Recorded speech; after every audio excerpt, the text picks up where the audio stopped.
Hello my dear शूरवीर, कैसे हैं आप सब? जी हाँ, मैं बिल्कुल ठीक हूँ और उम्मीद करता हूँ आप भी अपनी जगह कुशल मंगल हैं। तो चलिए बढ़ते हैं अपने आगे वीडियो पर। देखिए, लास्ट टाइम हमने लॉ ऑफ टॉर्ट्स में एसेंशियल ऑफ टॉर्ट्स पढ़े थे, राइट? और उसमें हमने नंबर 2 एसेंशियल जो पढ़ा था वो था लीगल डैमेज। तो उसी लीगल डैमेज के बेस पर हम सबसे पहला जो है एक लीगल मैक्सिम कवर करेंगे जो कि बहुत ज्यादा इंपॉर्टेंट है लॉ ऑफ टॉर्ट्स में, और वो क्या है? Injuria sine damnum. अब सवाल उठेगा, सर इंजुरिया साइन डैमनम हम क्यों पढ़ने जा रहे हैं? आगे बढ़ेंगे, आगे पढ़ेंगे, अपने आप समझ जाएंगे कि हम क्यों पढ़ रहे हैं। चलो आगे बढ़ते हैं। Injury without damages, injury without damages, sir ये क्या है? यही तो है इंजुरिया साइन डैमनम। ये एक लैटिन फ्रेज है, लैटिन मैक्सिम है, इंजुरिया साइन डैमनम, जिसे इंग्लिश में कहते हैं इंजुरी विदाउट डैमेज। और इंजुरिया का मतलब समझता है क्या होता है? It means an infringement, means violation या फिर breach of right given by law to the plaintiff. मतलब कानून ने जो अधिकार दिया है पर्सन को, अगर उसका कोई उल्लंघन करता है, उस कंसेप्ट को कहते हैं legal injury, injuria. Is that clear? तो यहां पर अगर मैं सिंपल वे में कहूं इसे, तो लीगल इंजुरी विदाउट डैमेजेस। ठीक है, तो चलिए इसको एग्जांपल में अच्छे से समझते हैं। Example, if a person is wrongfully detained against his will. चलो मैं आपकी बात कर लेता हूं। आप मेरे घर आए, चाय पानी पिया, और अब मैं आपको जाने ही नहीं दे रहा हूं। आप बोल रहे सर मुझे जाने दो, मतलब नहीं, जाने ही नहीं दूंगा तुझे। प्यार आएगा कि गुस्सा आएगा? सर मन तो करेगा चप्पल से मारो। बात तो सही है भाई, अब मैं सर हूं या कुछ भी हूं, मन तो करेगा ही। तो क्यों? क्योंकि मैं आपकी इच्छा के विरुद्ध कर रहा हूं। ठीक है कि नहीं? If a person is wrongfully detained against his will, he will have a claim for substantial damages for wrongful imprisonment.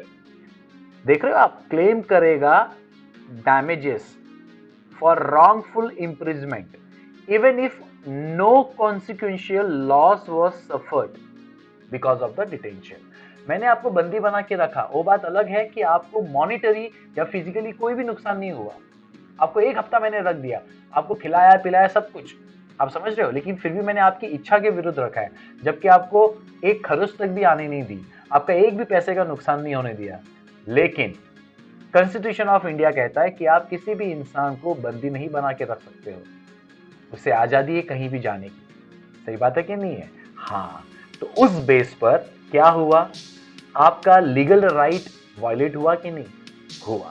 इसी को कहते हैं लीगल इंजरी। लेकिन आपको डैमेज कुछ नहीं हुआ, लेकिन आपका लीगल राइट क्या हुआ? वायलेट हुआ। इसी पूरे एग्जाम्पल का सारांश देखो, ये वर्ड है, सेंटेंस है, अ violation of a legal right without causing any harm, any damage, loss to the plaintiff. This maxim is for the legal wrongs, civil wrong नहीं है ये, legal wrongs which are actionable। ये बहुत important word है, which are actionable if the person's legal right has been violated।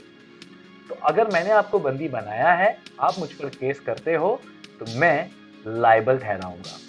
मतलब मैंने tort commit किया है, रॉन्गफुल एक्ट किया है, लीगल डैमेज पहुंचाया है, लीगल इंजरी। हाँ, लीगल डैमेज मींस यहां पर क्या है? लीगल इंजरी पहुंचाई है, और लीगल रेमेडी क्या है? मैं आपको कंपनसेट करूंगा। Is that clear?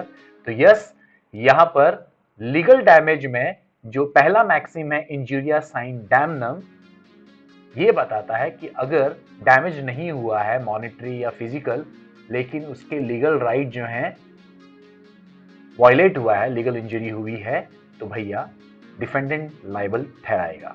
That called injuria sine damnum. है ना इजी? तो देखो यहां पर अगर आप पूरा इन सब का निचोड़ देखो तो देखो कितने अच्छे से लिखा गया है। डिफेंडेंट्स एक्ट, मेरा काम क्या था? अब मैं यहां पर डिफेंडेंट हूं, मेरा काम क्या था? मैंने आपको बंदी बनाया। डिफेंडेंट्स एक्ट, प्लेंटिफ्स लीगल इंजरी, आप यहां पर प्लेंटिफ हो और आपके साथ क्या हुआ है? आपको लीगल इंजरी हुई है, मींस आपके राइट का मैंने वायलेट किया है, आपको बंदी बनाया। लेकिन आपको बंदी बनाया, आपको कुछ भी नुकसान नहीं हुआ। इस कंसेप्ट को कहते हैं इंजुरिया साइन डैमनम। क्या इस बेस पर मैं लाइबल हूं कंपनसेशन के लिए? तो जवाब होना चाहिए यस, यही कहता है इंजुरिया साइन डैमनम। तो आपने समझा, एसेंशियल में जो हम लीगल डैमेज पढ़ रहे थे, तो उसमें 2 मैक्सिम है, हालांकि अभी हम फिलहाल एक ही मैक्सिम की बात कर रहे हैं, और वो इंजूरिया साइन डैमनम, ये मैक्सिम कहता है कि डिफेंडेंट क्या है, लाइबल है, लीगल इंजरी हुई है। Is that clear? That's correct. तो चलो फटाफट से इसको नटशेल में लेते हैं। डिफेंडेंट का एक्ट होना चाहिए, प्लेंटिफ को लीगल इंजरी होनी चाहिए, लेकिन प्लेंटिफ को कोई लॉस नहीं हुआ है, तो वो क्या कहलाएगा, इंजूरिया साइन डैमनम। सर अगर प्लेंटिफ को लॉस हुआ है, होने तो क्या फर्क गिरता है, ये कम से कम 2 चीज तो होनी चाहिए, कम से कम 2 चीज तो होनी चाहिए लाइबल होने के लिए डिफेंडेंट के, तीनों है तो भी लाइबल है। तो इंजूरिया साइन डैमनम क्या कहता है, legal injury without damage. Plaintiff has to prove that legal right has been violated. Yes, आपको मैंने बंदी बनाया तो आपको प्रूव करके दिखाना पड़ेगा कि वाकई में मैंने बंदी बनाया था या नहीं। यस ऑफ कोर्स, ये तो आपके ऊपर आएगी। तो यहाँ पर एक बहुत फेमस केस है, ये याद रखना बहुत जरूरी है, एशबाई वर्सेस वाइट। एशबाई वर्सेस वाइट, इसमें क्या हुआ था, फैक्ट क्या थे इसके, डिफेंडेंट कौन था, ऑफिसर, ठीक है, officer at a voting booth wrongfully disallowed to plaintiff voter to vote। मतलब वोटर को गलत तरीके से उसने कहा कि तुम डिसअलाउड हो, तुम वोट नहीं कर सकते हो, और उसकी वजह से क्या हुआ मालूम है, however the candidate for whom to vote won the election। अब जिसे उसे वोट करना था, हालांकि उसने वोट नहीं दिया, फिर भी क्या हुआ, वो कैंडिडेट जीत गया। सर ये तो अच्छा हो गया, उसको वोट करने को नहीं मिला फिर भी वो जीत गया, अच्छा ही हो गया सर। हाँ, यहाँ पर देखो क्या हुआ, आपको मीन्स ये जो वोटर है, वोटर को वोट करने को मौका नहीं मिला, तो ये तो लीगल राइट वायलेट हुआ है। हालांकि उसको इंजरी कुछ नहीं हुई, आई मीन डैमेज नहीं हुआ, मॉनेटरी फिजिकली कुछ भी नहीं हुआ। क्यों? क्योंकि इसकी जो इच्छा थी जिसको मैं वोट करूं ताकि वो जीते, वो बाय डिफॉल्ट बिना उसके वोट के भी जीत गया। लिखा भी देखो, no loss to plaintiff, plaintiff को कोई लॉस भी नहीं हुआ, बट स्टिल कोर्ट ने क्या बोला, legal injury but no damage, means injuria sine damage, defendant is liable. यहां पर टॉट अराइज हुआ है, लॉ ऑफ टॉट ने डिफेंडेंट को क्या बोला, लाइबल है, और उसको मुआवजा मिलेगा प्लेंटिफ को, वोटर को। आई होप आपको समझ में आया। Is that clear?